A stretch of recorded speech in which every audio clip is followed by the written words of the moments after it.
director for science and technology. So we know what her answer is. Zero-day exploits are hard to discover and expensive to buy. So experts say the hackers using them tend to be from organized crime rings or state-sponsored hacking groups. Handing an exploit to a government buyer and letting the flaw remain unpatched leaves an opening for hackers to implant malicious software on computers. Such malware can collect banking information, create networks of hacked computers that attackers can use on big targets like financial institutions and foreign governments. Who else uses these exploits? Well, try the National Security Agency. It's not surprising then that the FBI also takes advantage of them. The difference is that the NSA is responsible for foreign spying and the FBI investigates crime in the US, which means the government is hacking its own citizens. So our poll of the week at soundbytes.org, that is Bytes with a Y, Francis would like us to remind you, is the FBI uses zero-day exploits to investigate crime. And your choices are, great, who needs personal freedom? I suppose it's necessary in this day and age. Kind of makes me uncomfortable and strikes me as low down and unethical. So far we've got, I can't actually read that because it's actually longer than let's see, 25 people so far. So far, 44% of you think it's low down and unethical, followed by 6 of you who think it's necessary in this day and age. At any rate, once you're done taking the poll, if you slide down on the left, under fascinating stuff, you'll see the forums. The second forum on the list is the poll discussion. And currently the first item on the poll discussion is 12 December 15. The FBI uses zero-day exploits to investigate crimes. I posted, and so did Scream. So if you have something to say, you can post it there. And of course, you can give us a call, 585-966-JAZZ. That's 966-5299, toll free 1-800-790-0415. We've talked a little bit about this in the past from a different aspect, in that a lot of the white hats will find an exploit and then save it until there's a contest so they can get money. Yep. Before telling the company that they found this problem in their software. Mm-hmm. Even though most of the companies, Google and Microsoft, will have bug bounties and they'll pay you. If you wait for one of the big security conferences, you can win literally $1 million. There's one guy last year that won over $1 million because he ended up, the one guy hacked everything. Yep. And basically there's jargon in here. A zero-day exploit is one that nobody else knows about. That hasn't been patched yet. Yeah, I was just saying. The bad guys know about it, but the good guys don't. So they call it a zero-day exploit, which means that, as far as the patchers are concerned, it's day zero. They don't know about it yet. It's not even day one. Yep. So that's what a zero-day exploit is. And basically what they're saying is the bad guys find these things and then sell them on the dark net. And people buy them and then use them for exploits to break into machines that have not been patched because nobody knows about the exploits to do the patching. One of the people who buys those is the government. And then rather than telling us about it so we could get them patched, telling the software manufacturer or the operating system manufacturer, whoever, so that it can be patched, they use it to break into the computers of alleged bad guys. And supposedly. Well, don't forget. That's their story, and they're sticking to it. The only way to stop a bad guy with a computer is a good guy with a zero-day exploit. I think that's the way that works. So yeah, I get it. I mean, I do get it. There's I guess they have to make some sort of balance, I guess is the best way to put it, between our freedom and our security. And they picked security, and they've been doing that everywhere. Yeah. A lot of that is true. It should be done. It needs to be done. Some of it is just out of fear, which is just another way of saying they're cowards. But I get that too. So whatever. But it's a little bit of both, and I guess it's which side you fall on, which way you look at it. But I'm one of those people who believes that we need the more information we have, the better off we are, and that the more we know, the better off we'll be in terms of keeping ourselves safe, as opposed to waiting for Big Brother in the sky to do it for be us. spoon-fed what they want you to know. Right. So, if you've got any thoughts about that, give us a call, 585-966-JAZZ. That's 966-5299. Toll free 1-800-790-0415. I was almost late getting here this morning. My next door neighbor came over to talk to me. They're selling their house. Uh-oh. They bought like a zillion acres down somewhere in I think it's in East Nowhere, which is just this side into West Nowhere if you're going that way. Yeah. And they've got a 2-acre pond, clean water pond, because there's a creek that goes through it, and they've got lots of acreage, and it's going to be beautiful. So if anybody wants a beautiful house in the Upper Monroe neighborhood with the best, and their home is beautiful. Those homes were built. I mean, those are homes that if you were to go up into the rafters and that up in the attic, you would see, 2x6s that are actually 2x6s square. Yeah. And Nick will be your neighbor, and you can ask him questions anytime you want. Shut up. Shut up. Okay, nobody come. You can ask all the questions you want. Doesn't mean you have to answer them. There you go. Yeah. It's beautiful. The best to be living. But it was. I'll be sad to see them go. They've been excellent, wonderful neighbors, good people, good people. But that's it. So I was almost late getting here today because we were chit-chatting. Suddenly I looked at the clock on my dashboard and said, "Oh, I really have to go now." No. Oops.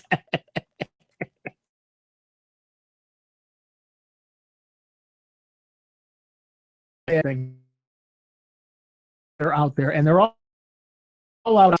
And for those of you, the dark net is it's the World Wide Web. There's not two webs.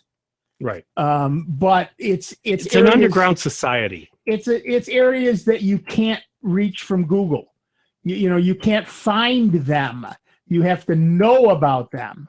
So there's people that you can if you know somebody on a particular type of bulletin board or whatever, you can get the addresses of these places. They are not on any search engine.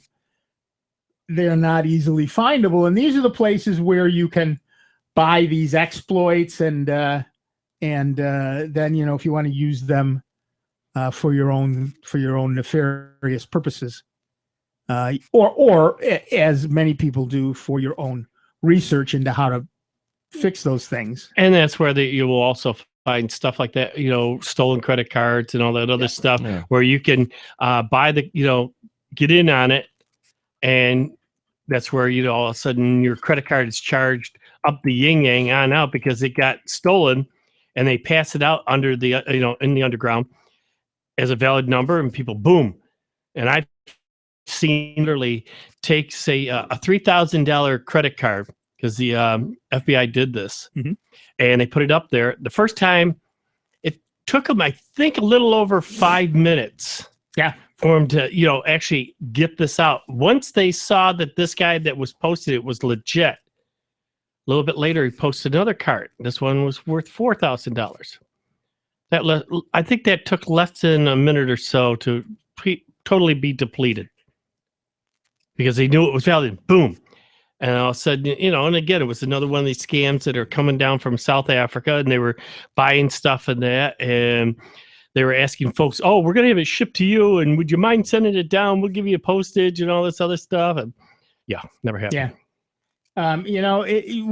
These guys have seen it way more than I have, because in a lot of cases, they get a phone call from somebody who says, "Oh, I'd like to buy a half a dozen MacBook Pros. Yeah. And can you drop ship them to this address?" What? That's always the big. Oddly enough, though, I'm doing that right now myself. I mean, we're spending Christmas with relatives, so I'm drop shipping stuff to their house, so I don't have to pack my car. Yep. Right, for the day trip. So, and I get that. But all right, to the phones. Our first caller is Zim. from Churchville. Hi, Zim. What's up? I've got a little problem with Windows speech recognition. Yeah? What I'd like to do is I'd like to take speeches or anything from YouTube and transfer it into written text. Right. Okay? Yep. I had sent you guys a email. I guess you didn't receive it. Apologize. Let me just read it to you. Sure. Good morning, guys. I have attached a prior email to you which describes the Lenovo laptop I have. And I purchased the modem keyboard headset with microphone and wireless mouse that you recommended. That's where the email came in. I had sent you something before. I have become aware of Windows speech recognition and find it would be very useful when listening to YouTube and other lectures, since it would allow me to have a hard copy of the lecture for review after listening to it the first time, rather than going back to the original on the computer. Here are some of the problems that I have encountered. 1, the recognition system does not recognize all of the words, even though it has gotten better at recognizing my voice. 2, since it is not my voice that it would be recognizing, I assume I can adjust the volume on the computer to aid the recognition problem. And 3, will it be necessary to have a separate recording device to copy the speech/lecture and then play it into the speech recognition device? And lastly, are there any other problems that you can foresee to make this Windows speech recognition work under these circumstances? Basically, it's not going to. Yeah, that's the bottom line. Yeah. You can get a company called Nuance that makes a program. I'm trying to find the name of it. Dragon Naturally Speaking. Right, but they have a version specifically for dictating off of videos on websites. The speech recognition built into Windows and Mac is designed to be basically to be live speech dictation from the microphone on the computer. And so it's just not going to be able to do websites and videos. It's just not designed to do that. In many cases, there are closed captioning you can turn on the video, so you can see what the speech is. But in general, you're not going to be able to record this and dictate it off the internet like that. And what did you suggest? Hold on. Stay on the line. We got to take a quick break. Stay on the line. We'll come back to you after this break. Back in just a couple of minutes with Dave Enright, Steve Ray, me, Nick Francesco, Zim from Churchville, and you. 20 minutes after the hour, Soundbites member-supported Jazz 90.1. Computer talk you can understand. More Soundbites is next on member-supported Jazz 90.1. Wasn't worth lots of money. It's the Jazz 90.1 member card, and now it's worth more than ever with the addition of 35 wineries to the list of restaurants, stores, and other businesses in the Rochester area, discounting prices exclusively to members of Jazz 90.1. You can even use your card when you travel in the United States. It's a great way to reward yourself, all while supporting Jazz 90.1. Don't have a Jazz 90.1 member card? Get one by making a pledge of support at the $90.10 level and above to Jazz 90.1. For more information on becoming a member, you can call 966-5299 or make a donation online at jazz901.org. What if you lived in a country where conflict in the streets killed 15 people each day and injured thousands each year? In the United States, there is conflict in our streets as drivers, pedestrians, and cyclists compete for safe space. Help end this deadly competition. Complete Streets have sidewalks, bike lanes, and narrower traffic lanes to provide safe space for everyone. To bring Complete Streets to your community, go to planning.org. That's planning.org. A message from this station and the American Planning Association. Alvin and the Chipmunks want to remind you to keep bacteria in food from making you ill with 4 simple steps. This will be a walk in the park. Clean. Wash hands and surfaces often. I'm waiting for the rinse cycle. Separate. Keep raw meats away from ready-to-eat foods. Yep. Cook. Make sure meat, poultry, and seafood is cooked to the right temperature temperature. And chill. Refrigerate food promptly. Check your steps at foodsafety.gov. Brought to you by the USDA, HHS, and the Ad Council. The road trip to food safety starts at foodsafety.gov. Most of us start every day with good intentions, and then everyday life gets in the way. Maybe next time. What if you could take care of your daily responsibilities and get the exercise you need all at the same time? Experts say with more opportunities to walk, bike, or take public transportation, active living would become part of our daily lives. It's not impossible, but it will take good planning. Learn more at planning.org. That's planning.org. A message from this station and the American Planning Association. Jazz 90.1 is supported in part by our members and by Jiva Theater Center's production of A Christmas Carol, running through December 27th. For more information and tickets, you may visit their website at jivatheater.org or call 232-JIVA. 23 million small businesses are open for business in the United States, providing more than half of all American jobs. What helps these small businesses thrive? Transportation, a well-trained labor force, and a healthy infrastructure, an attractive streetscape, and comfort and safety for pedestrians. Good planning delivers these benefits to small businesses. Learn more at planning.org. That's planning.org. A message from this station and the American Planning Association. Every child needs a place to call home. A place where they can play and dream. And dream. And plan for their future. In the Habitat house, my daddy helped build. I study. I grow. I learn. I live. Your support can help put a decent roof over the heads of a family like mine. Like mine. Like mine. Like mine. To learn how you can help, visit habitat.org. Here's the latest Jazz 90.1 weather forecast. Some sunshine to start the day across Rochester, Western New York, and the Finger Lakes will be followed by an increase in clouds. The temperatures wide-ranging owing to the breeze coming in off the big lake. The high temperature there in the low and mid-60s, while it gets up closer to 60 inland. Tonight's rather cloudy, a spot of drizzle or perhaps a shower. The overnight low temperature in the upper 40s. Even more wide-ranging temperatures for tomorrow. Under a mostly cloudy sky, highs lakeside in the low 50s, low and mid-60s inland. I'm meteorologist Josh Nichols for Jazz 90.1.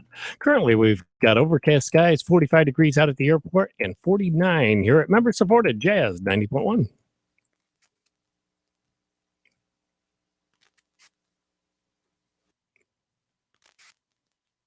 Hi, this is Jeff Harris. Join me every Sunday night from 5 to 7 on member-supported Jazz 90.1.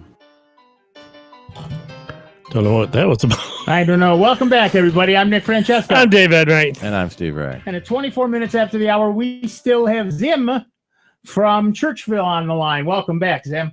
Thank you. Okay, here's the deal. There's no perfect solution. If the video has already been transcribed with closed captioning, you can look at that and perhaps even download it. And most YouTube videos have closed captioning built in with automatic dictation, if not an actual transcription service.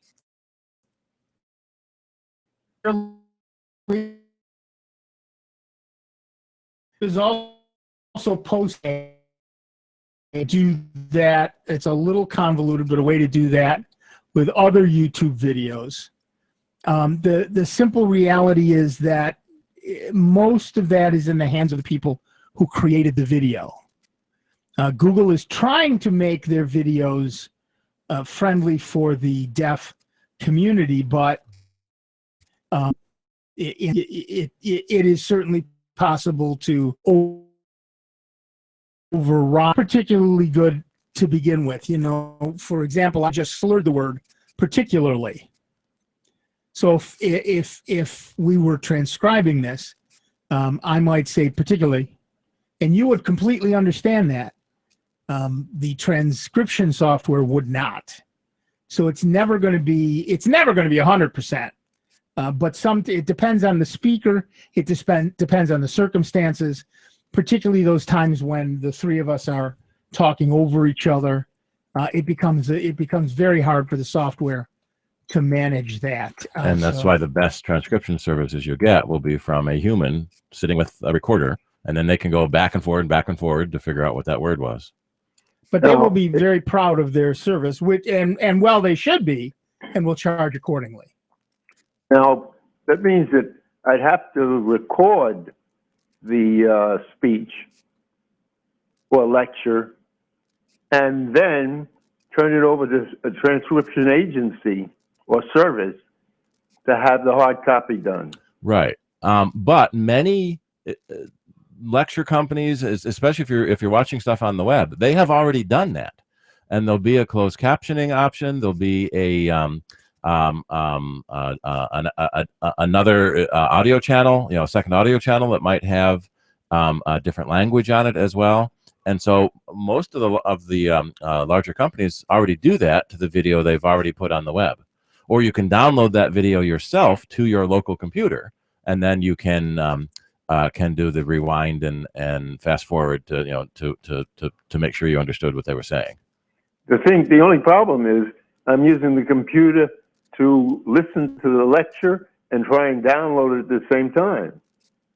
To download it after it runs. That's usually what happens. Most like us here, we are recording this live and broadcasting it live, but then it becomes available on demand as soon as we process the file, and then it's available for download.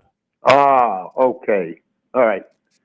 I'll check with whomever I'm watching or whoever produces it and see if I can get a downloaded copy of it. Yep, that's the way to do it. Okay, listen, thanks very much. You have a great day. You too. Good luck. Good holiday, too. You too.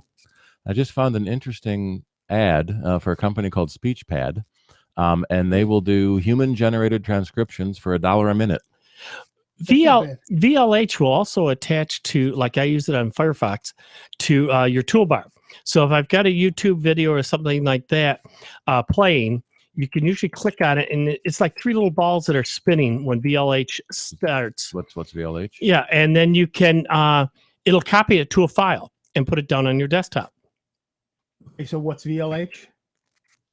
VLH is the name? I think it's VLH or VLC. Virtual lecture. Well, the VLC, VLC, the VLC, the media player. Yeah, VLC. I'm sorry. Yeah, that's just a regular media plair. Yeah, but that'll also do a capture. I've used it for capturing. Yeah. For the audio. And it'll do the video too. Yeah. It captures the whole thing coming down. You just click on it and it says, it'll give you the list of the files. You click on it and have it save it to the desktop. Mm-hmm. Most YouTube videos, you can do that yourself already too, from in the web browser. Right. They don't make it too easy, because a lot of, especially if the videos are monetized, they want you to watch it with the ads, so you can't remove the ad. Right. For those of you using Linux, there's a program called YouTube-DL. You just give it the URL for the YouTube video, and it will download it and convert it to MP4 for you, so you can play it. It's very cool.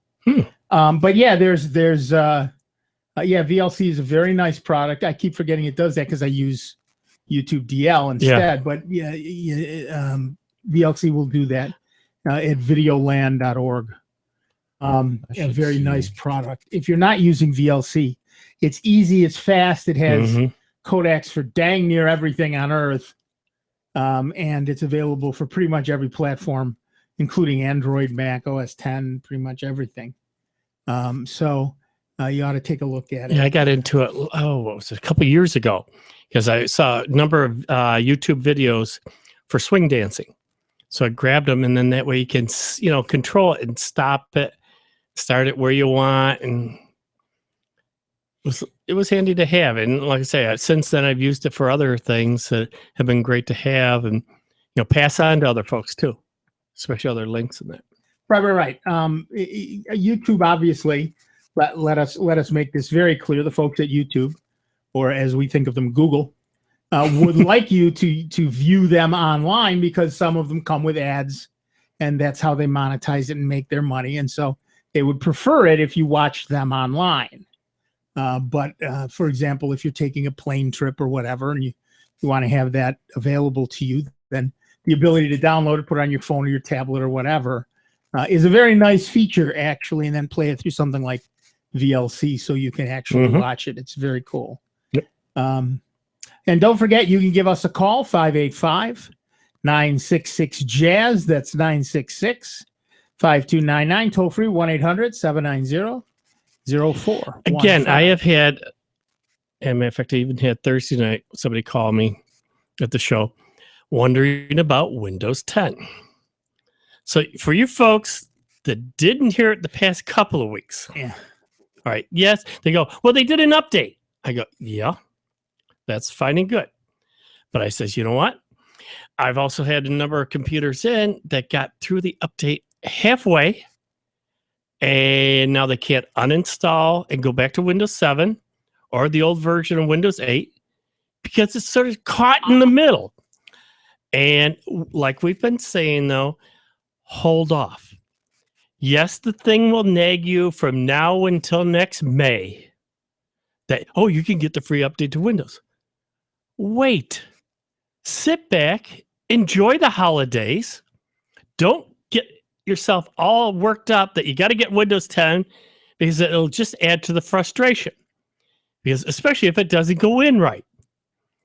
So just take the time, let them get it right. Because right now, Windows 10 still has, I won't say bugs, features that don't work. You can say bugs.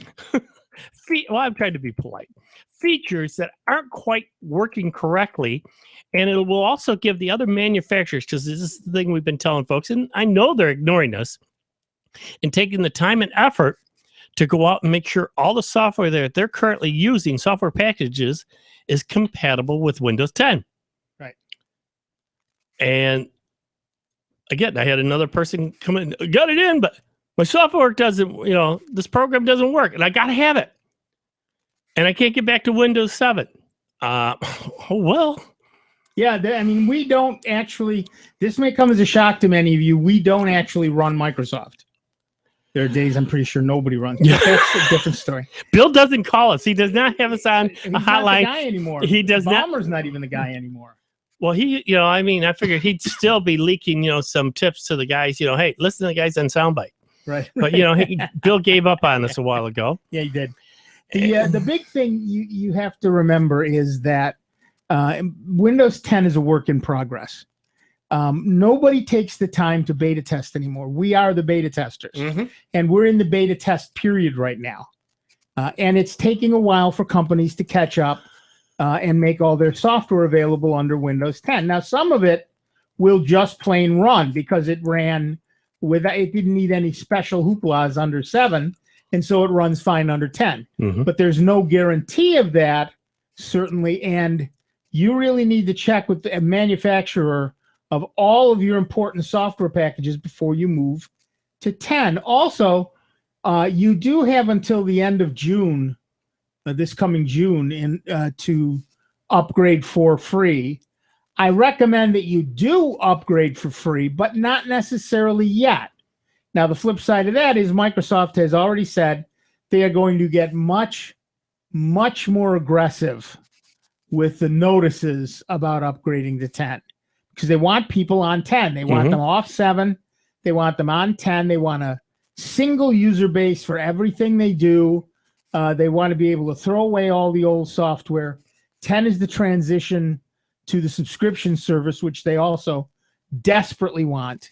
So they are going to make it hard to not upgrade to 10. But, if before you do any upgrading, check with the people who make all of the software that's important to you. Now, if all you ever use is Microsoft products like Office, then you're fine. Not necessarily. Sometimes if you're running an old version of Office, it may not work on the new version of Windows. Right. You need to have the newest of everything. And, I've gotten calls too. I'm running the Microsoft Office 2007 and it doesn't work. You think? I'm sorry, but there's no magic here. What year is this? Yeah, you're running a product that is 8 years old. 8 years old. And I get that you haven't needed to upgrade, and I get that upgrading costs money, but you know what? There's no magic. You can try. I know for a fact that LibreOffice works and will read all your old files, but it's not exactly Office. And if you are the sort of person who is confused when menus change, you will be confused by LibreOffice. Now, again, 15 minutes of paying attention to the product will mean you're never confused again. Like we always say, it's like buying a new car.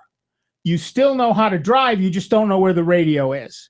So after a couple of days, you forget you didn't know where all the controls were and run the car just like you used to. The same is true of switching to LibreOffice from Microsoft Office.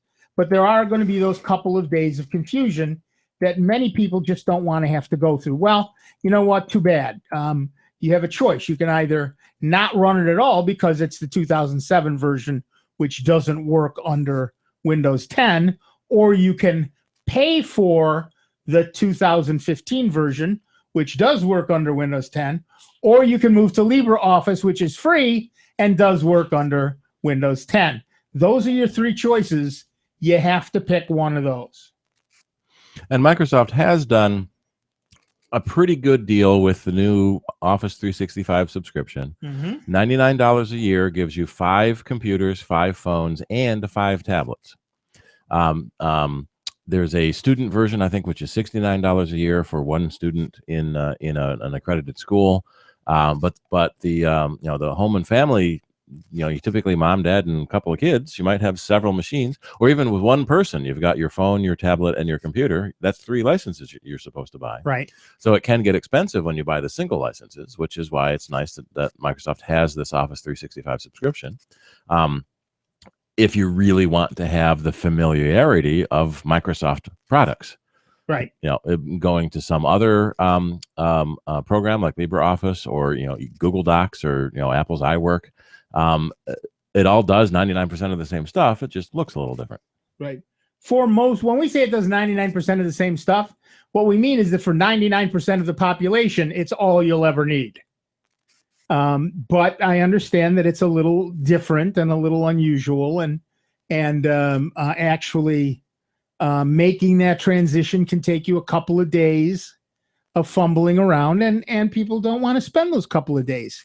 I get it. On the other hand, for me, it was well worth it because it meant that I was now using a free product that was always updated, always the latest version, worked on every operating system. So all of that was great for me. I've said it before, I use Google Docs now almost exclusively because no matter what machine I'm using, no matter where I am, no matter what I'm doing, I have exactly the same setup. All right, we're going to take a quick break. Back in just a couple of minutes with Dave Enright, Steve Ray, me, Nick Francesco, and you. 39 minutes after the hour, Sound Bytes. Member supported, Jazz 90.1. Online 24 hours a day, 7 days a week at soundbytes.org. More with Nick Francesco, Dave Enright, and Steve Ray next on member-supported Jazz 90.1. What if you lived in a country where conflict in the streets killed 15 people each day and injured thousands each year? In the United States, there is conflict in our streets as drivers, pedestrians, and cyclists compete for safe space. Help end this deadly competition. Complete Streets have sidewalks, bike lanes, and narrower traffic lanes to provide safe space for everyone. To bring Complete Streets to your community, go to planning.org. That's planning.org. A message from this station and the American Planning Association.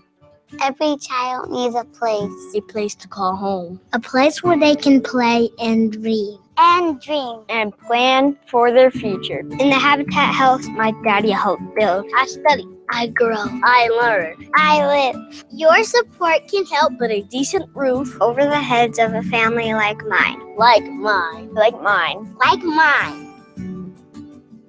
To learn how you can help, visit habitat.org. Alvin and the Chipmunks want to remind you to keep bacteria in food from making you ill with 4 simple steps. This will be a walk in the park. Clean, wash hands and surfaces often. I'm waiting for the rinse cycle. Separate, keep raw meats away from ready-to-eat foods. Yep. Cook, make sure meat, poultry, and seafood is cooked to the right temperature. Fire in the hole! And chill, refrigerate food promptly. Bingo!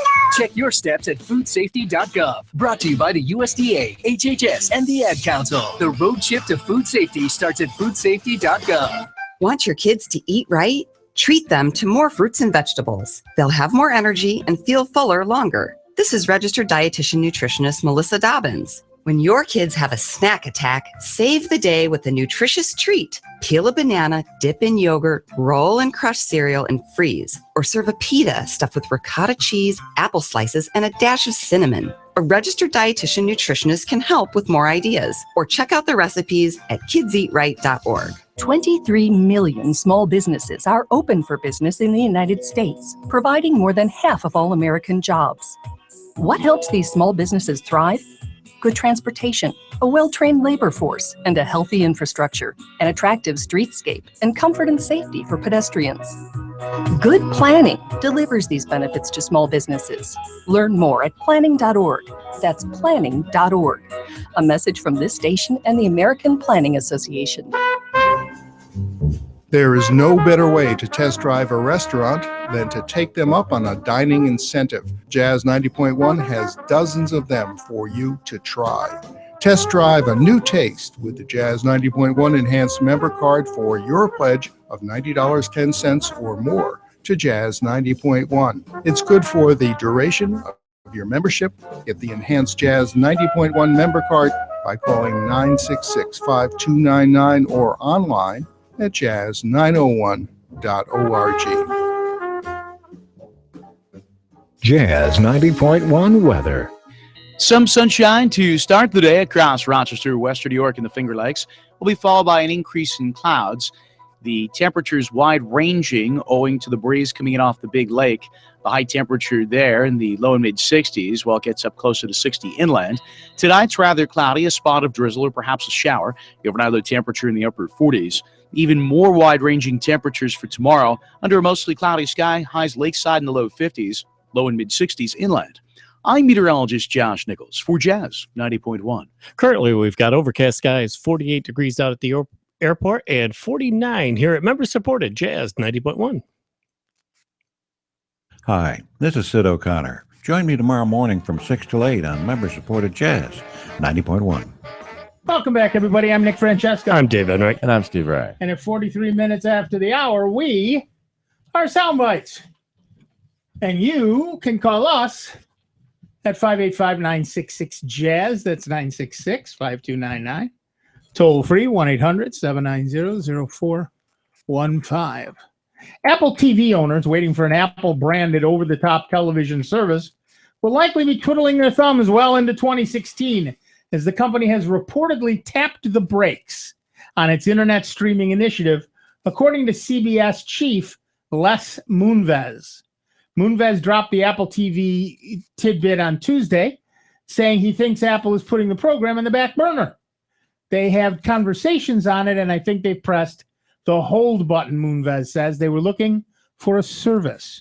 Rumors of an Apple TV subscription service date back to 2013, when reports claimed the company was going over cable companies' heads to negotiate directly with content providers, which is, of course, what they originally did with the iPod for music. At the time, and for many months following, it was speculated that a subscription-based product would launch alongside new Apple TV hardware. Unlike offerings from cable companies, Apple is said to be working on what is referred to as a skinny bundle, featuring live and on-demand TV from major networks and select cable channels, as opposed to the broad spectrum stuff of, 40 channels for this much money, 80 channels for this much money, 120 channels for this much money. You pick, maybe a dozen channels, including local TV and some popular cable bundles. Subscription price estimates are up in the air, but some suggested Apple could charge anywhere from $10 to $40 a month. Apple debuted a revamped fourth-generation Apple TV in October, complete with an OTV OS operating system and dedicated app store, but an over-the-top streaming service was nowhere to be seen. Moonves, however, believes skinny bundles are the future. This will happen, Moonves says. It has 4 major networks, 10 cable networks, let's say, and the price point would be in the 30s, $30, $35, $40 maybe. People will not be spending money on channels they don't want to watch. The concept is popular with cord cutters and thrifty consumers, but cable companies are keen on keeping their revenue structures in place. With Apple putting a hold on negotiations, it seems the enterprise is being pushed further into the future, perhaps beyond the rumored 2016 release reported in August. In lieu of a branded channel package, the company is said to be focusing on building out the tvOS App Store as a platform on which media companies can sell directly to customers. And of course, our question to you, which would you prefer? A branded channel from Apple or a bundle of major channels? Give us a call. 585-966-JAZZ. That's 966-5299. Toll free 1-800-790-0415. Now, Sling has an option where you get several common TV channels broadcast over the internet via the Sling service, Sling TV. Right. So other companies have started doing this, but what we're seeing with the Apple TV network streaming is that Apple kind of wants to have this whole package together, not just offer a few channels. Right. And as long as one or two networks, hold out, then it may not happen. Right. But I do think we're coming to that. Cord cutters. Yep. Your choice is going to be make a few bucks off the cord cutters or don't, and eventually the money will win out. Yeah. So we'll see that happen, but not. They'll fight it tooth and nail as long as they can. All right. Our next caller is Brian from Pavilion, New York, or as Dave wrote, Pavilion, like perverted. Well, how you doing, guys?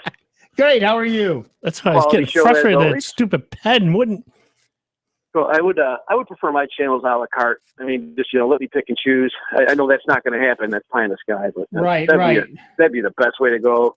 And it maybe somewhat limiting commercials somewhat. I mean, now I'm seeing commercials within commercials lately. I don't know if you've noticed that, but yeah. Yeah, it's kind of funny. You want to watch the newest movie trailer or that fun commercial you heard about? You have to watch an ad before you can see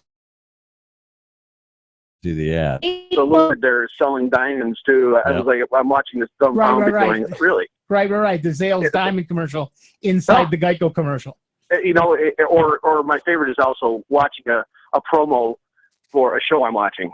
That's right. Or worse, for me, there's two things that really annoy the heck out of me. First is when I go to a movie and I pay $8 to plant my bucket in a seat. I now spend 15 minutes watching television commercials before I even see the trailers for the next set of movies. Yeah, it's ridiculous. Well, you're getting to the theater too early. I guess what everybody tells me. I'm the sort of person who prefers to be there early. You're falling for the actual where they say that the movie time and the actual time and they actually start with entirely different ideas. Right. I'm also that guy who used to spend much of his time waiting for the last mass to get out before I could park for the mass I was going to go to. Just to show you how abandoned I've made movies. I think the last movie I actually sat through and watched was Animal House. So it's wow, you're old. I am extremely old. You're still on double secret probation. Yeah, exactly. The other thing that really bothers me is how they have little mini commercials at the bottom of the screen during a movie. Yep, ridiculous. Where the people from that show will walk across the bottom of the screen and do something. Yep. So I'm watching a serious, important, emotionally charged moment in a TV show or a movie, and funny people walk across the screen and do something. Well, you just broke my mood. Why am I watching this thing now? Yeah, no doubt. Well, actually, my phone call today was in regards to Windows 10. Yeah. I had actually called a couple of months ago with some questions and things, and it kind of piqued my interest, and I got bumping around the net looking, trying to find some clues and things. First of all, I see this as being a catastrophe for Microsoft. And I really don't think that Microsoft is interested in the pedestrian license anymore. I really don't. I think that they're kind of moving away from the day-to-day and just letting regular people kind of wane and go away, and there's mostly concentrating in military and business focus. Well, they want a subscription service. Yes. They want to know that every single year they will make X dollars from the fact that you have Windows on your machine. Right. I think the initial rollout, I believe this is what I think. I'm not a conspiracy theorist at all, but I think what's going to happen is at the end of 10's service life, you're going to get one final update, which will withdraw your free license. Yep. And then you're going to get, and that's why they're pushing to have you have that on your machine, because they can't do that right now with 7 or 8. Right. But so your final update, when they say, okay, well, we're done with 10, will be bang, here's a bill. And number one, the people that I've talked to that are not in the know, don't listen to sound bites or pay attention to this thing, they have no clue this is coming. Right. And it's going to be, all of a sudden you can't look at pictures of your kids and things like that, and your computer is locked up, and you are going to be mad. Well, that's just exactly it. Now, look, I understand how this works because I have relatives. My heritage is that's a beautiful set of pictures of your kids. Be ashamed if something happened to them. Right. Pay me. Well, it's going to. For £1, That's I won't going to mess up happen. the sketch.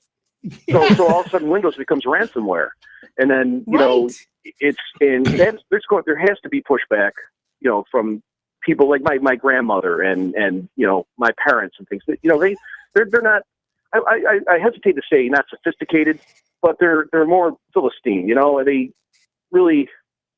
they're not aware of what's going to happen, and it's going to be trouble. They assumed a contract when they actually paid money to get their operating system.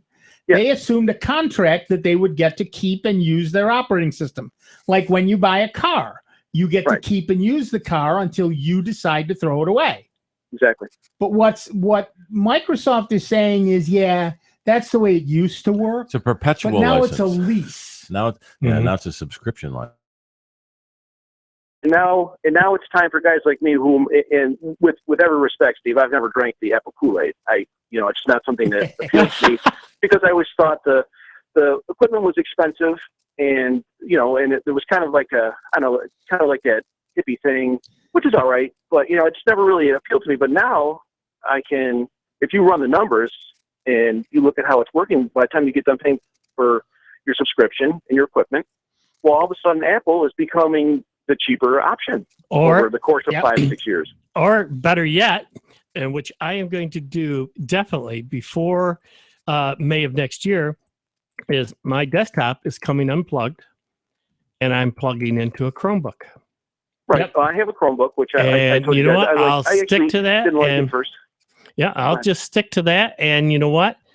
Windows 7 can stay on my old machine for the software that I use there that I need. I don't need the internet on that, which I've done, a lot of the homework and everything else. And a Chromebook for what I can use a computer will fit me just fine. Go with 17-inch screen, and throughout my house, I'll be able to use it.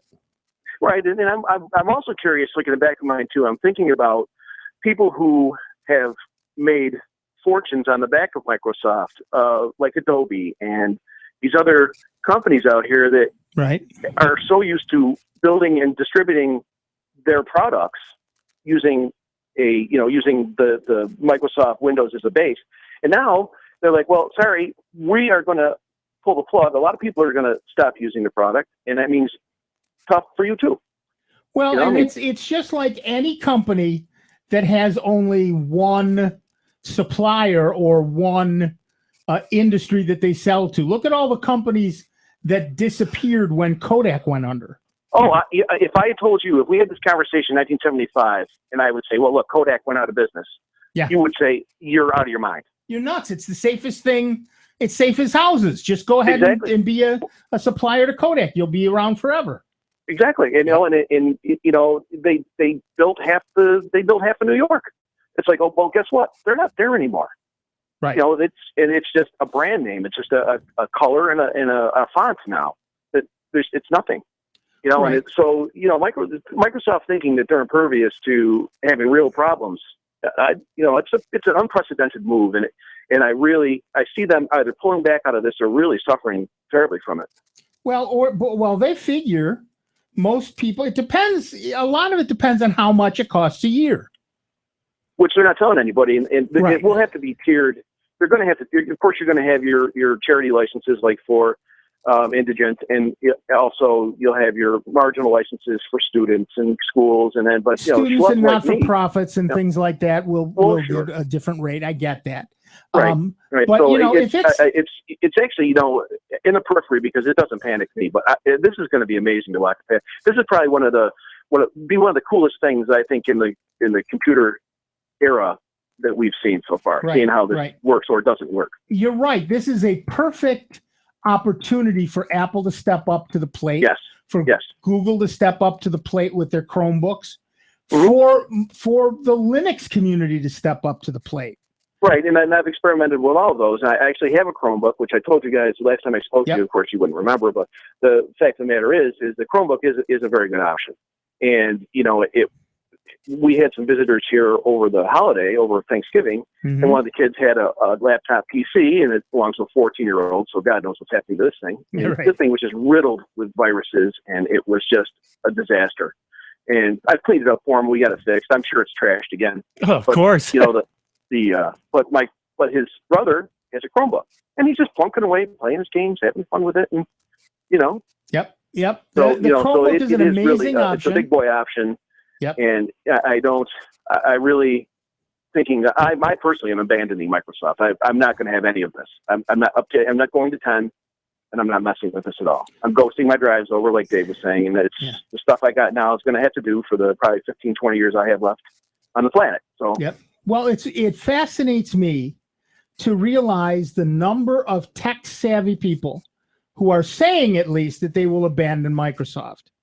What that trickles down to is I'm an average guy on the street. I go to Windows 10. Who do I call for support? Exactly. I can't call my brother anymore.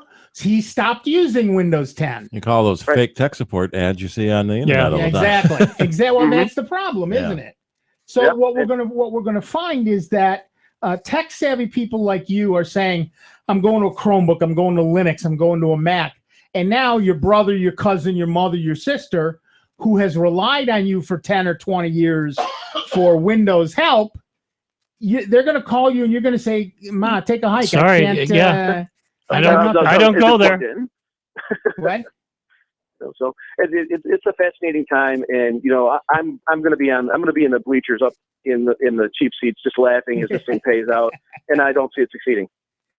No, it's going to be. Well, I think that actually, I believe that Microsoft is cynical enough to believe that it will succeed because most people, frankly, are sheep. That's good. Well, I'll tell you, we should bet a beer and a pizza, and see what happens. Well, I don't think big business is going to be too enthusiastic to go to Windows 10 yet because of all the retraining that it's going to require. Well, that's it. And like I'm not messing with it at all. I'll stay with the software package I have. I'll ghost my drives, so when they fail, we'll just start them again. Unless Microsoft figures out a way to crack that too. It's not beyond them to get in there and pull a license out of 7, even though you do own it. Yep. Sort of, kind of. Yep, exactly. All right, thanks a lot. We got to take a quick break. You've wasted an entire hour of your life with this nonsense, but we are going to give you the opportunity to do it again. We're going to take a slightly longer break, but we will be back on the other side with a whole nother hour of the longest running computer show in the known universe. It's Dave Enright. It's Steve Ray. It's me, Nick Francesco. And it's you, 585-966-5299. 1-800-790-0415. It's Sound Bites on the truly great and solely member-supported Jazz 90.1. See you on the other side. It's America's longest-running computer show. Back to more Sound Bites with Nick, Dave, and Steve. Next on member-supported Jazz 90.1. WGMC Greece Rochester, a public service of the Greece Central School District. Jazz 90.1. Streaming online at jazz901.org. Every child needs a place to call home. A place where they can play and dream. And plan for their future. In the Habitat house my daddy helped build. I study. I grow. I learn. I live. Your support can help put a decent roof over the heads of a family like mine. Like mine. To learn how you can help, visit habitat.org. Delegates to the climate conference in France are looking over what's being called the final draft of an agreement to reduce the greenhouse gas emissions blamed for global warming. Jim Bitterman is there. This has to still go back to the governments of all the 195 countries for their approval and for their signing, and that could cause some problems too down the line. But this would be the first agreement asking all countries to join the fight against global warming, not just wealthy countries. President Obama will look for ways to gather more intelligence and strike key ISIS targets when he visits the Pentagon Monday. Campaigning in New Hampshire, New Jersey Governor Chris Christie with a warning. If a Center for the Developmentally Disabled in San Bernardino, California, is a target for terrorists, then every place in America is a target for terrorists. Newtown, Connecticut officials say they'll try and make Monday as normal a school day as possible, the first time students will be attending school on the anniversary of Sandy Hook Elementary School massacre. I'm Michael Toscano. Most of us start every day with good intentions, and then everyday life gets in the way. Maybe next time. What if you could take care of your daily responsibilities and get the exercise you need all at the same time? Experts say with more opportunities to walk, bike, or take public transportation, active living would become part of our daily lives. It's not impossible, but it will take good planning. Learn more at planning.org. That's planning.org. A message from this station and the American Planning Association. What if you lived in a conflict in the streets, killed 15 people each day, and injured thousands each year? In the United States, there is conflict in our streets as drivers, pedestrians, and cyclists compete for safe space. Help end this deadly competition. Complete Streets have sidewalks, bike lanes, and narrower traffic lanes to provide safe space for everyone. To bring Complete Streets to your community, go to planning.org. That's planning.org. A message from this station and the American Planning Association. Your kids to eat right, treat them to more fruits and vegetables. They'll have more energy and feel fuller longer. This is registered dietitian nutritionist Melissa Dobbins. When your kids have a snack attack, save the day with a nutritious treat. Peel a banana, dip in yogurt, roll and crush cereal, and freeze. Or serve a pita stuffed with ricotta cheese, apple slices, and a dash of cinnamon. A registered dietitian nutritionist can help with more ideas. Or check out the recipes at kidseatright.org. Now through December 20th, you can register to win a stocking full of great jazz CDs as part of the Jazz 90.1 Stocking Stuffer giveaway. All you have to do is email contests@jazz901.org with your name, address, phone number, and why you think Santa should bring you this wonderful gift, and you could win.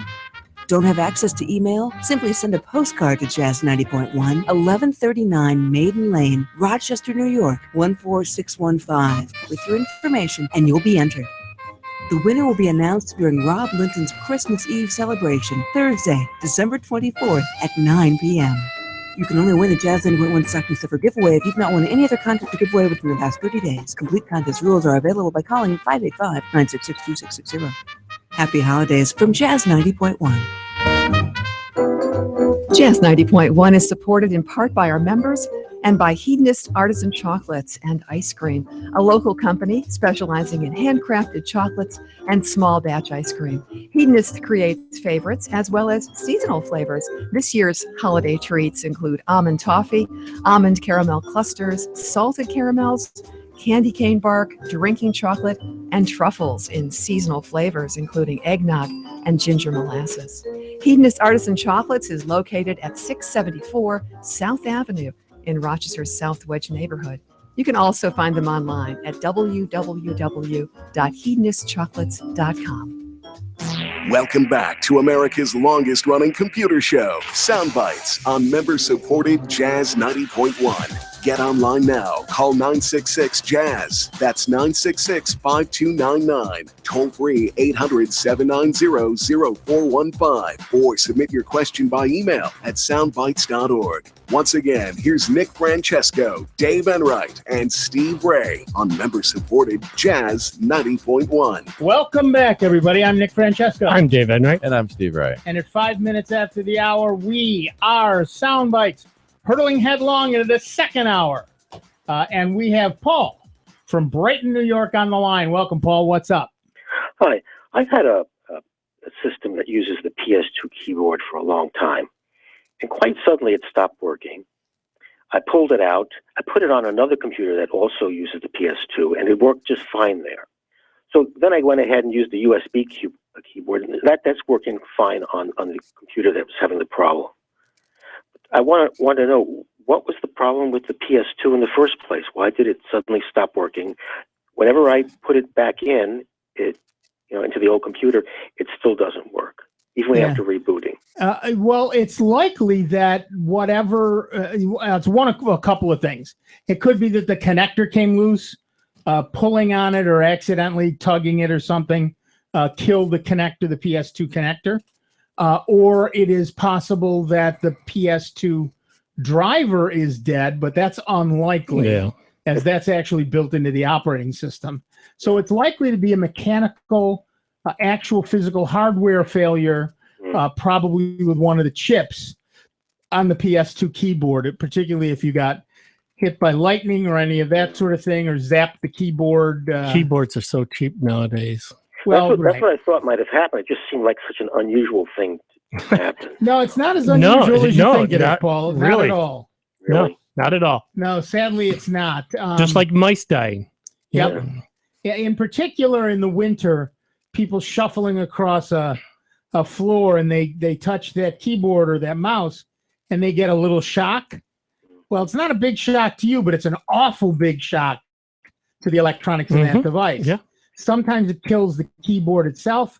Sometimes it kills that connection on the motherboard. And it sounds like you just got unlucky. Yeah. Okay, well, I have the USB, so I can continue to use that. There you go. Right, Yeah. right. Thank you. Yep, All right. good luck. Yeah, we see that a lot. I always tell people what you need to do is in the computer room, get rid of the rug. Yep. Get rid of, just get a plain wooden chair and compute naked. And then the likelihood of any sort of spark is significantly lower. And well, what I've always told folks too is if you're going to go into your computer, say to clean it out or anything else, especially this time of year, is one, turn it off, of course, and leave it plugged in. Because once you take the case off and you usually lay it on its side so you can look at it, you grab the actual metal case. Don't stick your hand right on in there. You're going to take the case, so you can get in there and vacuum. Take the cover off. It's usually a side panel. Lay it down on its side. Touch the frame of the case. So you're grounding yourself. And then you can get in there and blow it out if you want, or suck up any dust bunnies and everything else that might be living in there, which can, at this time of year, overheat a computer. I'd make one small addition to that. Go ahead. After you Your turn nakedness? it off, my nakedness, after you turn it off, unplug it and hold the power button down for 30 seconds to drain the capacitors.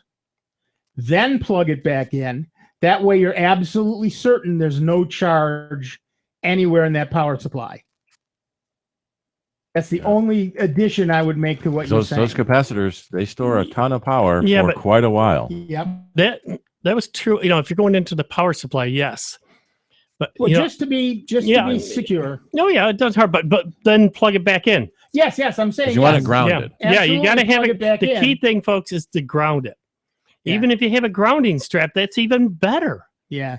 You can leave it totally unplugged as long as you got a grounding strap, and they're not that expensive. If you're the type that likes to go in there once in a while, it's a good investment. For a few bucks, you can get a grounding strap, hook it up, and then you don't ever have to worry about shorting something out. Because I've seen folks get in there and they play around, and they can touch, like you say, one of the capacitors or whatever in there. And I've seen for a while there, they used to have a pico fuse. Yeah. Near there, and folks would get in there and start playing around. And it was in a bad spot, it would get broken, and then part of the motherboard wouldn't work. Yep. Because that pico fuse did its thing; it protected it from a surge, and you happened to hit it, and boom, popped it. So you got to take out the whole motherboard, unsolder that pico fuse, and the thing is small, like a grain of rice. Well, they're not kidding when they say pico. It's tiny. Yeah. Yeah. And it doesn't take much to knock Yeah. one out. If you're in there and you don't know what you're doing, and you're fumbling around. And I've seen folks, no. Be careful. I teach a hardware course at RIT, and I've seen kids stick their hands in a machine. The machine is plugged in, they're grounded, it's off, but they get a heck of a zap because they didn't unplug it, hold that power down, drain capacitors, then plug it back in again. But they've got grounding straps, they got all that stuff, but they just there's residual electricity in there. So that's the only addition I would make to your thing. And you're right. It's all Once good, you've safe done- advice. Yep. I mean, anything that we can keep our listeners, safe, that's the bottom line. And will we tell you actually how to, do the other stuff? No, because we're trained professionals. I've done it for over, 25 years, and I'm not going to walk you through step by step. Right. You want it done? Yes, Steve or I could do it. But I've had some folks. Well, what should I do? You want to bring it in? No, I thought I could do it myself. Well, then go ahead, have fun. Yeah, right. Yeah, but I'm not here to teach you to do that. It's not my job, and it's not something I want to do. Yeah. I know that you have the big shop vac thing that you blow your computers out with, take it out in the back, and right. And that's again, it's just not a regular, compressor. Right. That has what they call an inline filter. Right. Because one thing, folks, you got to realize, you just can't take it down to the local gas station because they got an air hose out there and take it and blow it all out. There is moisture in those airlines, whether you want to believe it or not.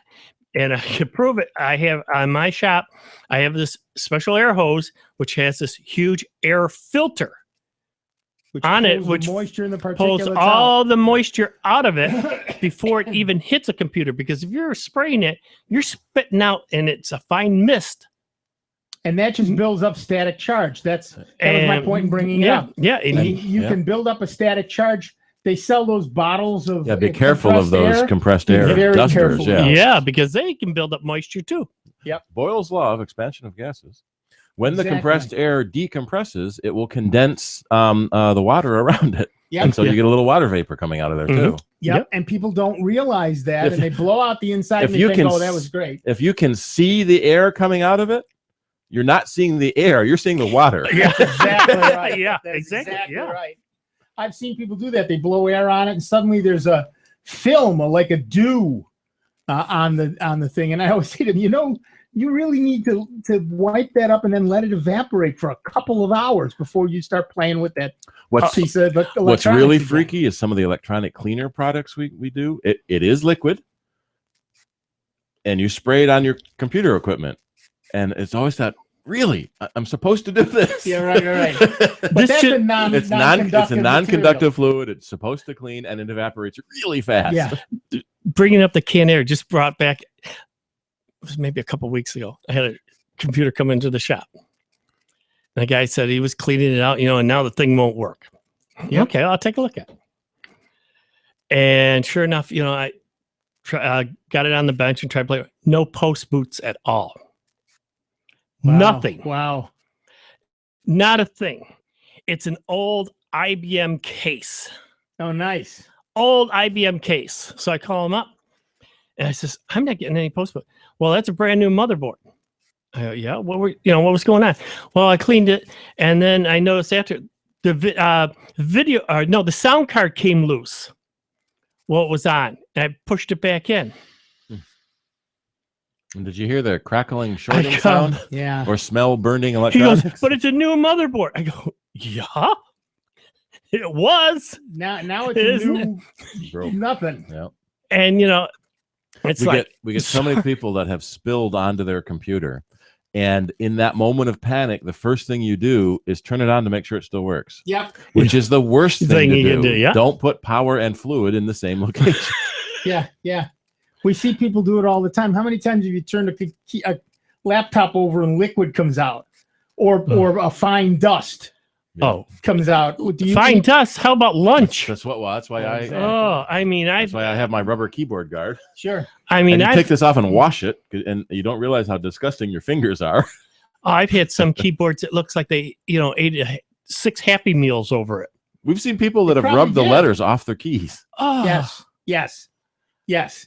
And I get it. You use it a lot, and that's what happens. And it's a well-used and well-loved and all that keyboard. But the reality is there comes a point. Now, the one of the things I like about my Chromebook is it's got those chiclet keys, so it's very hard to get food underneath them. Mm-hmm. Not impossible. No. It's very hard. And so that's nice. But you see it more and more often, particularly, people eating in their offices. People eat at their keyboards. People in their homes nowadays, you're sitting there drinking a soda or an adult beverage or whatever, and you're not paying a lot of attention. It's late at night. You knock it over, in it goes. And you're right. The first thing it's already on, which means you're doomed. Or the first thing you do is, oh my God, is it still working? Yeah, I get it. I do.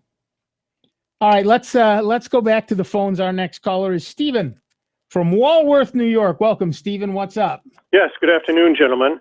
have a printing problem with 2 computers and have done some investigation and trying some different things, but it's still not resolved. Okay. It first happened on my laptop, Windows 8. Go to print, it says 2 boxes pop up, can't print, and there are no pages selected to print. And then it started happening on my wife's computer, desktop, with Windows 7. So reinstalled all the drivers. It's a Brother laser printer, network printer. Nothing worked, got on the internet, and come to find out that it's only when I have a PDF open in Adobe that won't print. Everything else print, Word documents and things like that. So some more investigation, people said, well, you need to do an update. Tried that, didn't work. Then you said you need to go into preferences and uncheck some boxes about security. Yeah, when someone creates a PDF, they can add security to it so that it cannot be printed. Yeah, this is every PDF document I've tried. I've tried dozens. And I've unchecked all the security boxes, and sometimes it locks up my laptop, and I have to restart it. Didn't work on my wife's computer either. And then I uninstalled Adobe and reinstalled the reader, and that didn't work. So finally, we're reached the point where we got Foxit, a different PDF reader. There you go. Yep. And that works fine. But I guess Adobe is trying to run Adobe on these 2 computers is.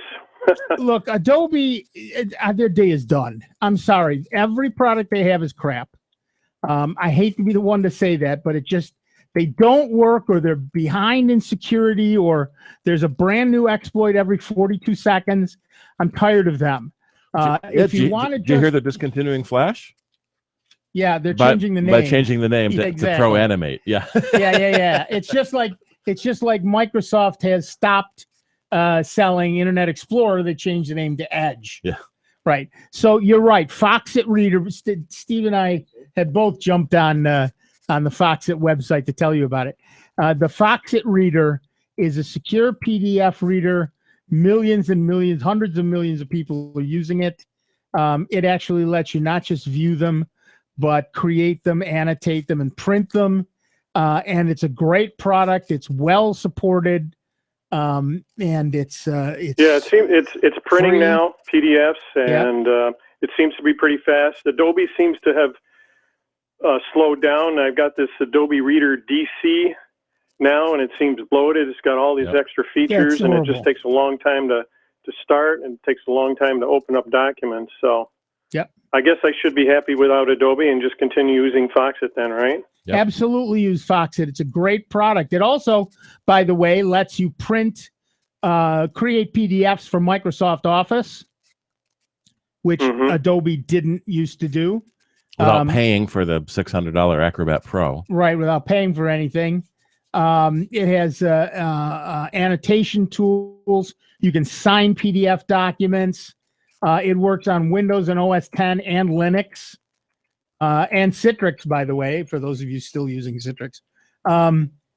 So it really is an amazing product. It's called Foxit Reader. They're at version 7 right now. Steve will put up a link to it. And it's a great product. Well done, you. Okay, thanks a lot for confirming that, gentlemen. Yep. Have a nice day. Have fun, Stephen. We're going to take a quick break. Back in just a couple minutes. Dave Enright, Steve Ray, Nick Francesco, you. It's 20 minutes after the hour. It's Sound Bytes. It's member-supported Jazz 90.1. Computer talk you can understand. More Sound Bites is next on member-supported Jazz 90.1. Alvin and the Chipmunks want to remind you to keep bacteria in food from making you ill with 4 simple steps. This will be a walk in the park. Clean, wash hands and surfaces often. I'm waiting for the rinse cycle. Separate, keep raw meats away from ready-to-eat foods. Yep. Cook, make sure meat, poultry, and seafood is cooked to the right temperature. Fire in the hole! And chill, refrigerate food promptly. Bingo! Check your steps at foodsafety.gov. Brought to you by the USDA, HHS, and the Ad Council. The road trip to food safety starts at foodsafety.gov. 23 million small businesses are open for business in the United States, providing more than half of all American jobs. What helps these small businesses thrive? Good transportation, a well-trained labor force, and a healthy infrastructure, an attractive streetscape, and comfort and safety for pedestrians. Good planning delivers these benefits to small businesses. Learn more at planning.org. That's planning.org. A message from this station and the American Planning Association. Most of us start every day with good intentions, and then everyday life gets in the way. Maybe next time. What if you could take care of your daily responsibilities and get the exercise you need all at the same time? Experts say with more opportunities to walk, bike, or take public transportation, active living would become part of our daily lives. It's not impossible, but it will take good planning. Learn more at planning.org. That's planning.org. A message from this station and the American Planning Association. There's no better way to test drive a restaurant than to take them up on a dining incentive. And Jazz 90.1 has dozens of them for you to try. Test drive a new taste with the Jazz 90.1 Enhanced Member Card for your pledge of $90.10 or more to Jazz 90.1. It's good for the duration of your membership. Get the Enhanced Jazz 90.1 Member Card by calling 966-5299 or online at jazz901.org. Every child needs a place to call home. A place where they can play and dream. And plan for their future. In the Habitat house my daddy helped build. I study. I grow. I learn. I live. Your support can help put a decent roof over the heads of a family like mine. Like mine. Like mine. Like mine. To learn how you can help, visit habitat.org. Jazz 90.1 is supported in part by our members and by Jiva Theater Center's production of A Christmas Carol, running through December 27th. For more information and tickets, you may visit their website at jivatheater.org or call 232-JIVA. What if you lived in a country where conflict in the streets killed 15 people each day and injured thousands each year? In the United States, there is conflict in our streets as drivers, pedestrians, and cyclists compete for safe space. Help end this deadly competition. Complete Streets have sidewalks, bike lanes, and narrower traffic lanes to provide safe space for everyone. To bring Complete Streets to your community, go to planning.org. That's planning.org. A message from this station and the American Planning Association. And now your Jazz 90.1 weather. Some sunshine to start the day across Rochester, Western New York, and the Finger Lakes will be followed by an increase in clouds. The temperatures wide-ranging owing to the breeze coming in off the big lake. The high temperature there in the low and mid-60s, while it gets up closer to 60 inland. Tonight's rather cloudy, a spot of drizzle or perhaps a shower. The overnight low temperature in the upper 40s. Even more wide-ranging temperatures for tomorrow under a mostly cloudy sky. Highs lakeside in the low 50s, low and mid-60s inland. I'm meteorologist Josh Nichols for Jazz 90.1. And currently we've got overcast skies, 48 degrees out at the airport and 50 degrees here. Member supported Jazz 90.1. Hi, my name's Rick Petrie, host of North Star Sounds, every Tuesday night from 10 to 12 on member-supported Jazz 90.1. Welcome back, everybody. I'm Nick Francesco. I'm Dave Enright. And I'm Steve Ray. And at 24 minutes after the hour, we are Sound Bytes. And we have Charlie from Rochester, New York on the line. Welcome, Charlie. What's up? Hi, Nick. How you doing? Peachy, you? Good. You hear me okay? Yeah. Good. I'm in the middle of a security tango. Yeah. For Windows 7. And I'm in the step where you try to open up the hard drive at the root level, quote unquote, and look for temp files. Yeah. And I am an ignoramus at this stuff. I did find instructions online at whatthetech.com that appeared to be how to do that. I will quickly run through them for you so that you can tell me whether I'm in the right place. You started by pressing Win-E to open Windows Explorer, and then you go under Organize, and then Folder and Search Options, and then View, and then you click the box, wherever, to show hidden files, folders, and drives. You uncheck hide protected operating system files, and you say okay and all that, and then you open up the C drive again. Does that sound like I'm headed the right place? It sounds like you're headed in the right place. I don't know that I would uncheck hide system files, but other than that, yeah, as it says in the actual system, I can't really give you the exact way to do it because every version of Windows is different. Yes, your instruction. I printed out your instructions. One of your columns or something said, "Do that first because this is a long thing and you may get lost in it." And I noticed that. And but anyway, I went down over these files. I didn't open folders. I didn't open every one, but I hovered over them to see if I saw anything that said temp. Right. And I don't see anything. Well, if you actually search for star TMP or star TMP star or star TEMP star or percent, again depending on the version of Windows you're running, percent TMP percent. Yeah, that usually finds it. Or percent TEMP percent. That should find all the temporary files. If you do the percent temp percent, that will take you right to that folder where by default in Windows 7 all the temp files are. Right. Yeah. That'll take you to the actual folder, and anything in there, you can delete it. And if you've upgraded from previous systems, then you might have the TMP folder as well as the TEMP folder. Now, now this computer came with Windows 7 on it. That's it. So the thing is, where am I when I put in that percent? If you go down to the start, and click on, and it's got that little white window where you can type in a command. Or go to run. Yeah, or run.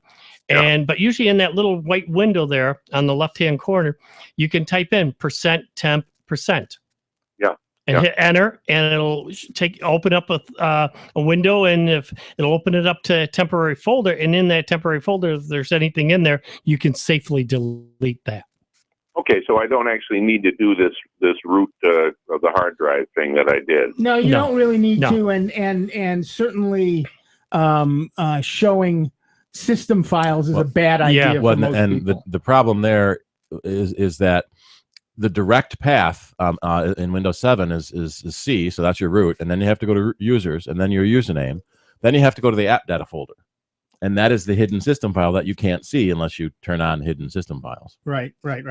So by putting in the percent temp percent, that jumps you right to your temporary folder without needing the whole path name. That sounds wonderful. When I did this last night and found nothing, I nevertheless went back through it and undid what I had done to protect operating folders. Good for you. Now, the other thing is that your instructions say after you do that, from the root level of the C drive, that you should empty out any temp folders. It says inside the Windows folder. So it sounds like your search thing would find anything of that sort, right? Well, again, TMP or TEMP, again, it depends on what product and which version you're using. But theoretically, that should get everything. Good. Wonderful. Now, wait, before we move on, every once in a while, Windows will say, I cannot delete this file. Right. The reason it cannot delete it is that it is actually being used right now by the operating system, so just skip it. That's what your instructions say. If you can't do it, don't worry about it. Right. Yeah. All right. Well, one last question. A friend of mine who with long computer experience made the bald assertion that Windows 10 is spyware. Of course, Microsoft keeps encouraging me to get Windows 10. Should I give in and do it and make the pain stop, or just keep telling them to go away? Well, as we've said, our suggestion in general is wait until next, say, April or May. Yeah. Well, it's still free, but not. And hopefully it won't be as buggy. Okay. Thank you so much for your help, gentlemen. Thank you. Have fun. One of the things that Charlie was talking about there was the Security Tango at securitytango.com. It is a website that we've talked about for decades now. Or 10 years. Yeah, and originally it was a page on Ask Nick, then it was a page on Soundbites, and then it just got so complex. It went to its own website. So yeah, you can see how to clean out your system, whether you have Windows or Linux or Android or a Mac or an iPhone, and what to do for each of those operating systems. We had a customer come in this week with their computer got infected with malware, and when they told me what they think happened, it just makes me wonder how people think this way. They wanted some information on looking at or watching a football game, for a certain team. And so they just started clicking on random Google results. Why not go to that team's website? Exactly. Or go to NFL.com. Yeah, NFL.com. Yep. Never occurred to them. Yep. And so they're clicking on random websites and get infested with malware. Yep, exactly right. Sometimes the most obvious isn't for folks. Yeah. It's like, no, that's too simple. No, it's not. Yeah. They don't try to make it hard and try to stump you. It's... Well, and for the longest time, that's why, what was it? Yahoo.com was one of the most searched for terms on Google. Yep. Because people didn't understand the difference between the search box and the address box. Right. So now all the browsers, it's a unified box. Exactly. So yeah, you don't have to Google Yahoo.com. You can just go there directly. Yep. and that's one of the reasons that I'm often, I loaned a Chromebook to a friend whose son was doing research for a paper, and he was doing much the same thing. It was everywhere. His machine was so infected. I said, look, I'll happily clean this out for you, but it's going to take days to do this. Let me loan him a Chromebook. And then, of course, when he went to all these websites that were full of malware, they don't have any, they don't get caught. They don't catch my Chromebook. So he could wander the internet with impunity, do everything he needed to do while I was cleaning out his machine. Yep. It's just another reason I love the Chromebook. Yeah. You'll still get the fake message that, Microsoft Security Scan has said you're infected. Well, I'm not running Microsoft. So. Yeah, good luck with that one. Yeah, so don't believe those messages that pop up. Especially on a Mac. Yeah. Or on a Chromebook. Yeah, or a Unix. Or on any computer. Messages. If you don't, especially if it's not your antivirus program that you are running, saying you have a problem, it's lying, trying to steal your money. Right. Yeah. And I just had a friend got soaked for, one of those stupid ads come up, $250. Yeah, said, they charge you $250 to put more malware on your computer. Or just take off what they put on to begin with. And then they get their $250. And they'll get remote. They want to put remote software on your computer so they can fix the problem, and then they'll watch you type your credit card accounts and your bank passwords and your Amazon passwords. Exactly. And of course, we all kind of fall for this at some point or another. Often it's I'm stuck in Amsterdam. Can you forward me money? Or, hi, I saw your picture on Facebook and I think you're really cute. I believe that one every time, of course. We heard we heard a story about one. Unfortunately, it affects elderly people a lot more commonly. That they were calling her on the phone, and to make them stop calling, she gave them her credit card number. Yep. And $2,000 later, she's still fighting with her credit card company to get the money back. Yep. One thing we have to reiterate, we should probably just make it a recorded announcement every week. Microsoft tech support will never call you. Exactly. Nobody's tech support will Nobody's call you. tech support will ever call you. Not unless you call them and ask them to call back. And when you Google, Microsoft tech support, make sure you're getting Microsoft.com. Yeah. Because you'll find hundreds of companies advertising support that are not Microsoft, and who knows if they're reputable or not. Any jamoke with a website can say, we do Microsoft tech support. Yep. And if they can put the Microsoft logo on their webpage. Well, they can make it look as official as all get out. Yep. And you'd swear in court. Yep. A stack of Bibles that yes, it was a good site because they make it look so legit. And there are ways and to that's make their your, thing, and it doesn't take them much time. That's and there are ways to make your website come up first in a Google search, and they will do all of those things. So if you look for, I will guarantee you, I will lay money on the table that says if you Google Microsoft tech support, the entire first page is not actually Microsoft. They've actually gotten better on that. I just did it on Google, Yahoo, and Bing. It was so funny. I just lost $10 on Bing. It was so funny that more ads for third-party Microsoft people were on Bing than on the other services. Yeah. But so the search engines know this is a problem, and so if you type Windows Help or Mac Help or something like that, you're going to get a bunch of ads. And many of the search programs don't differentiate ads very well. Right. And that's one thing I've always liked about Google is that when there is an ad, it's usually off to the side. It's not mixed in with your real search results, and it's just a much cleaner web page. So we've talked about you get malware from web pages. Oftentimes it's the seedier side of the web. Right. But it doesn't have to be. Some bad guy figured out he could buy an ad on Facebook or on Walmart or on Yahoo, just like the good guys did. Yep. And I want to find him and smack him. So the chance of that ad getting caught are a lot higher on the big websites. So it'll get caught and taken down. But so even if your ad gets put on Facebook for half an hour, 1 million people might have seen it. Mm-hmm. Which is good if you're an advertiser. It's also good if you're a bad guy. Now you've got 1 million people. Or if somebody put a link, or linked it so they can go back to it. Yeah. Boom. Now it's there. Even though they take it down one spot, it's over in another spot. Yep. Every once in a while, you see that on any website that takes advertising, and everybody tries to be diligent. Oh, that's why I'm not getting ads. I have an ad blocker turned on.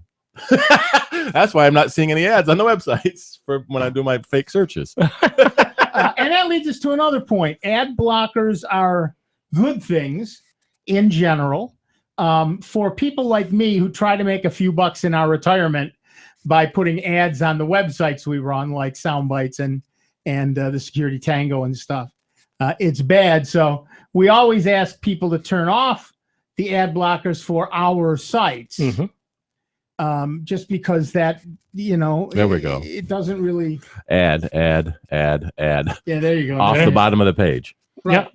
But for us, just we've got a couple ads on the side of the page, maybe one across the top. We try not to make it obvious or huge. We're not. You've seen some sites that it's ads around the entire page and one tiny little bit of information in the middle. We try not to do that, but I do have a couple of ads on the Security Tango website and on Ask Nick and everywhere else. So if you could do me the favor and for my websites, turn off your ad blocker, I would be delighted and honored. Thank you. Yes. Is that catch-22 that websites are free because there are ads on them that pay for the content. Right. Mm-hmm. If you block too many ads, then more and more websites are going to have to go behind a paywall or find some other way to monetize. Right. But then there are some websites that are just so full of ads that you can't read them, and so you end up not going back there anyway. Mm-hmm. Right. Yeah. I try to have just a couple little discrete text ads. One of them I think has a graphic ad as well, but generally speaking, I try to have just plain old everyday text ads, so that you can easily get them and easily ignore them. But at least, maybe I make a couple of pennies a day. All right, we're going to take a quick break. Back in just a couple minutes. Dave Enright, Steve Ray, Nick Francesco. 39 minutes after the hour. Soundbytes. Member-supported Jazz 90.1. Before you call into our show, please make note of the following rules. 1, turn your radio down. 2, turn your radio down lower. 3, remember, nobody has invented a good-sounding speakerphone yet. Don't use them. 4, make sure you have a point. It makes for a more interesting show. 5, calling does not guarantee you'll get on the air. No whining. 6, if you do get on the air, please do not tell the host what you just told the screener. We don't care. And 7, is that radio turned down yet? We hope this will make for a more enjoyable program, and we thank you for your time. Online 24 hours a day, 7 days a week at soundbytes.org. More with Nick Francesco, Dave Enright, and Steve Ray next on member-supported Jazz 90.1. Why not let your favorite radio station treat you to 2-for-1 dining opportunities throughout the Rochester area? Make a pledge of $90, 10 cents or more, and you'll receive the Jazz 90.1 Enhanced Member Card. Good for the duration of your membership, and very good for 2-for-1 dining incentives in dozens of restaurants. Go on, give in to dining out and celebrate with a 2-for-1 steak dinner, sushi, or even Italian on us. Jazz 90.1, with more of the food that feeds your ears every day. Call 966-5299 or go online to jazz901.org and pledge $90 and 10 cents or more to member-supported Jazz 90.1. What if you lived in a country where conflict in the streets killed 15 people each day and injured thousands each year? In the United States, there is conflict in our streets as drivers, pedestrians, and cyclists compete for safe space. Help end this deadly competition. Complete Streets have sidewalks, bike lanes, and narrower traffic lanes to provide safe space for everyone. To bring Complete Streets to your community, go to planning.org. That's planning.org. A message from this station and the American Planning Association. Alvin and the Chipmunks want to remind you to keep bacteria in food from making you ill with 4 simple steps. This will be a walk in the park. Clean, wash hands and surfaces often. I'm waiting for the rinse cycle. Separate, keep raw meats away from ready-to-eat foods. Yep. Cook, make sure meat, poultry, and seafood is cooked to the right temperature. Fire in the hole! And chill, refrigerate food promptly. Bingo! Check your steps at foodsafety.gov. Brought to you by the USDA, HHS, and the Ad Council. The road trip to food safety starts at foodsafety.gov. Jazz 90.1 is supported in part by our members and by City Newspaper on stands each Wednesday. City Newspaper offers classifieds for home services, employment, and real estate. For more information, you may visit rochestercitynewspaper.com. Here's the latest Jazz 90.1 weather forecast. Some sunshine to start the day across Rochester, Western New York, and the Finger Lakes will be followed by an increase in clouds. The temperatures wide-ranging owing to the breeze coming in off the big lake. The high temperature there in the low and mid-60s, while it gets up closer to 60 inland. Tonight's rather cloudy, a spot of drizzle or perhaps a shower. The overnight low temperature in the upper 40s. Even more wide-ranging temperatures for tomorrow. Under a mostly cloudy sky, highs lakeside in the low 50s, low and mid-60s inland. I'm meteorologist Josh Nichols for Jazz 90.1. And currently we have overcast skies and 48 degrees out at the airport, and it's a balmy 51 right here at member-supported Jazz 90.1. Hello, this is Paul Conley. Join me early on Monday mornings from 1 a.m. to 6 a.m. on member-supported Jazz 90.1. Welcome back, everybody. I'm Nick Francesco. I'm Dave Enright. And I'm Steve Ray. And at 43 minutes after the hour, I'm going to make Dave say it again. Say the temperature again, Dave. A balmy 51 degrees. The 12th of December, Rochester, 51 New York. degrees. I'm loving this. I'm loving this. I don't care what anybody says. It's I'm almost, loving this. it's almost. We had snow in October. Yeah. We were out for dinner at a friend's birthday dinner, and snow started coming down outside, and everyone had to go out and look at what in the world is it snowing early in Rochester for? Because it can? Yeah. It's All right. Rochester. I've got a news story that we were just talking about during the break. It is hard not to recognize, and it's hard to not recognize the level of surprise, shock, and dismay that accompanied the release of the Apple iPhone 6S smart battery case. The ugly case was at best a weak solution to the battery life of the iPhone 6S that failed to meet the high expectations placed on Apple by the world's geekerati. Tim Cook has attempted to change the narrative that is built up around the case. There was no mention of it being a beautiful design. The assumption was the case would only be on an iPhone intermittently, and the battery life of an iPhone 6S is good enough for Apple's CEO. In case you haven't seen it, it's a soft silicon case with an extra battery in the back. So people are calling it a hump or a lump or whatever. And one term was actually settled thanks to the interview. We're all going to be calling the pregnant-like bulge that holds the battery the hump. Why? Because Tim Cook said I probably shouldn't call it the hump. There was a song out by that by the Invictus. The Humpty Hump. No, the hump. It was just called the hump. Yep. Back in the 60s by the Invictus. Yeah, so you can tell how old somebody is as to what hump song they Beansy's understand. Bargain Basement, I still remember. There you go. If there's one thing going to offer consensus around what to call this little protuberance, it's Apple CEO saying the hump in the same sentence as its description. Hump it is then. The silicon case can be peeled back to remove the iPhone from the smart case, solving the problems of users having difficulty removing their iPhone 6S from a case, which is seemingly the case with other cases. I'll be honest, I'm not sure how many people have a problem with a snug case. In fact, I'd rather have a snug case than some sort of rattle, some sort of rattling around in there. Unspoken in the interview, but speculated elsewhere is the idea that the bendable deconstruction and awkward battery hump is Apple avoiding the patents held by third-party battery case manufacturers such as Mophie. What is amazing is the idea that Cook thinks a smart battery case would only be used intermittently. If you're charging your phone every day, you probably don't need this at all. Who has an iPhone 6S and doesn't charge it every day? In fact, who has an iPhone 6S and thinks the battery capacity is sufficient to get through a full day? Most really. but most phones, you get home and you plug it in to charge overnight. Right. We're used to doing that. Yeah. The iPhone 6S's battery is too small because Apple insists on having the thinnest possible phone, and then in order to get a full day's battery out of it, they have to add this hump thing to it, and people are laughing at it. Well, I thought they would have learned from Galaxy. The Galaxy 6 is the same thing. Oh, they were worried about making it a couple millimeters thinner. And by doing that, well, guess what was sacrificed? Battery life. Yep. Because they got to get it that much thinner. I'm sorry, 2 millimeters is not that bad, as far as thickness. Seriously? Yep. To give up battery life? No, I think sales of that would have been a lot better because they're not doing that great compared to the Galaxy 5. Well, let me tell you about the Galaxy S5, which I have. Yesterday, I made a whole bunch of phone calls. I did a bunch of video stuff. I did a bunch of audio stuff. And then my daughter calls up and says, she texts me and she says, Dad, I got a really weird request. I said, yeah. She said, can we Skype later? I said, that's not weird. I'm happy to Skype with you. She said, yeah, but I want to see the cat. She's been watching cat videos. She missed her cat. Yeah, Jones and Ferg to the cat. Yeah, so we Skyped for like 40 minutes.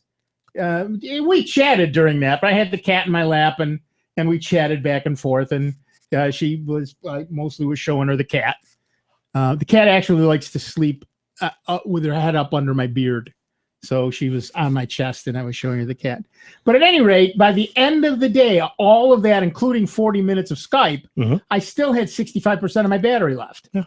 Because it's just a big, long-lasting battery, because the Galaxy S5 did not insist on being the thinnest computer on the face of the earth. Exactly. And so, I won't buy the S6. Me neither. It doesn't have a replaceable battery. And it doesn't have additional storage. Now, they're saying the S7 will have additional storage, although I haven't heard anything about the battery yet. Yeah, maybe they're going to learn, and if anything, increase it a little more to get that much, because that's the biggest complaint, I think, of anybody. Yep. Size is not an issue. Right. Because, the women are putting it in their purse, or guys are putting it in the pocket. I mean, you see them going around with these notes. The Galaxy Note, and that's a huge 5x7. So that size and thickness for a couple of millimeters, go a couple of millimeters the other way and give that much more battery life out of it. We're not talking about a foot thick. I know people who walk around with books in their pocket. Yeah. You think a phone that's an extra 2 millimeters thick is going to be a problem for them? Right. The only people who think that the phone is not thin enough are the people at Apple and the people who have really drunk the Kool-Aid without thinking at all. Or go back to the old flip phones. Now those were thick compared to the thickness of a Galaxy. Right. Everybody plugs in their phone every night. My wife just joined the 21st century kicking and screaming. She had a flip phone until like a month ago, and finally got a Galaxy S5, just like I have. And she is outraged that she has to plug it in every night because the flip phone went 3 days. Yeah. It was a lot thicker and a bigger battery. It was a lot thicker. It was a bigger battery, and it didn't do anything. It didn't go on the internet. She's using it now at the public market, at the Flower City Coffee Company, to take Square, right? So she can sell coffee to people using a credit card, not for cups, but for people who buy bag coffee. Right. And she's been selling enough that by the end of a Saturday, she's used a considerable amount of her battery. And then she talks to me, she talks to her sister, she talks to her daughter, and she looks stuff up, and she, stuff just like everybody uses a cell phone. So by the end of the day, she's out of battery. She's incensed about it. I mean, first few days she was angry. Oh, your battery doesn't even last the whole. Well, compared to. Can't she plug it in while she's there? She can now. Okay. I bought her an extra charger. Good. But she was used to a flip phone, which lasted 3 or 4 days. Yeah, but the flip phone wasn't taking credit cards. Yeah. All it was doing was telling her the time and being a phone. So, now she does all this extra stuff with it, and you need a little bit of additional help. Yeah, no one uses a phone as a phone anymore. Yeah, I know exactly. In fact, they could take out. Well, that's why Apple still sells the iPod Touch. Take out the phone feature, and it works pretty much everything you want it to: messaging and video, and it does everything else. The only thing you can't do is make phone calls. And I do that with my iPad with Google Voice, so I can make phone calls. Well, exactly, and I can do the same thing with my 7-inch tablet. People say, "Well, you have to buy. Who's going to buy those 7-inch phones?"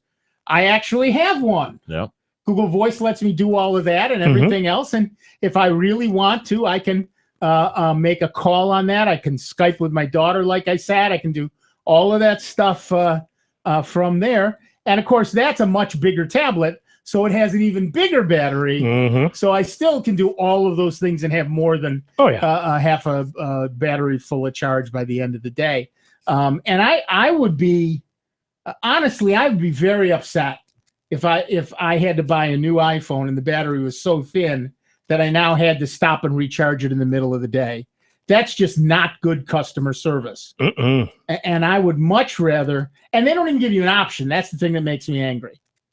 If they had at least an option that said, well, you can buy the super thin one. Or the thicker. Or a little bit thicker and it's got a longer battery life. Okay. Hey, I know generate more sales.